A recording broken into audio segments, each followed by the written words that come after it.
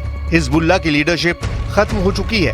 Hamas का नेतृत्व Gaza के सुरंगों में दौड़ लगा रहा है और इजराइल की सेना इस वक्त कमांडिंग पोजीशन में है, क्योंकि उसके दुश्मनों में लीडरशिप का क्राइसिस या कहें कि एक वैक्यूम पैदा हो चुका है। There is a huge political vacuum at the moment that is seized upon by the current Netanyahu government, in the sense that the United States, which is the only country that can rein in Netanyahu and stopping the current very dangerous escalation, is not doing that because of the volatile situation in the US, given the elections and the current situation. 2024 में सितंबर का महीना नई आग लेकर आया, जब Beirut में Hezbollah chief Hassan Nasrallah को इजराइल ने एयर स्ट्राइक में खत्म कर दिया। सवाल है कि क्या अब अक्टूबर में ऐसे हालात बन रहे हैं जब अमेरिका और रूस सब इस युद्ध में कूदेंगे और महायुद्ध का खतरा पैदा हो जाएगा? इस वक्त ईरान और इजराइल 2 कैंपों में बटे हुए हैं। इसे महाशक्तियों की टक्कर कहा जा रहा है। एक तरफ अमेरिका है तो दूसरी तरफ रूस है, और यही दुनिया का सबसे बड़ा खौफ भी है, क्योंकि अमेरिका इजराइल के साथ है और रूस ईरान के साथ। ये चारों ताकत ऐसी हैं कि इनकी टक्कर वर्ल्ड वॉर की वजह बन सकती है। इजराइल के साथ एक मुश्किल ये है कि जब व्लादिमीर पुतिन पूरी तरह ईरान के साथ खुलेआम खड़े हुए नजर आ रहे हैं, तब बाइडेन ने इजराइल से कह दिया है कि वो सीज फायर करे। अगर इजराइल ने लेबनान में ग्राउंड ऑपरेशन किया तो वो इजराइल का साथ नहीं देंगे। लेकिन दूसरा सच ये भी है कि अमेरिका ने इजराइल को गोले बारूद की सप्लाई पिछले कुछ महीनों में तेज कर दी है। हालांकि ईरान पर अटैक वाले इरादे को लेकर बाइडेन पहले ही हाथ खड़े कर चुके हैं, और अब इजराइल के हमले को लेकर जो बातें दुनिया में चल रही हैं, उसे भी व्हाइट हाउस की तरफ से एक बड़ा धक्का लगा है, क्योंकि बाइडेन ने कहा है कि सीज फायर होना चाहिए। सवाल है कि क्या इजराइल कुछ बड़ा करने की सोच रहा है, क्योंकि इससे पहले ईरान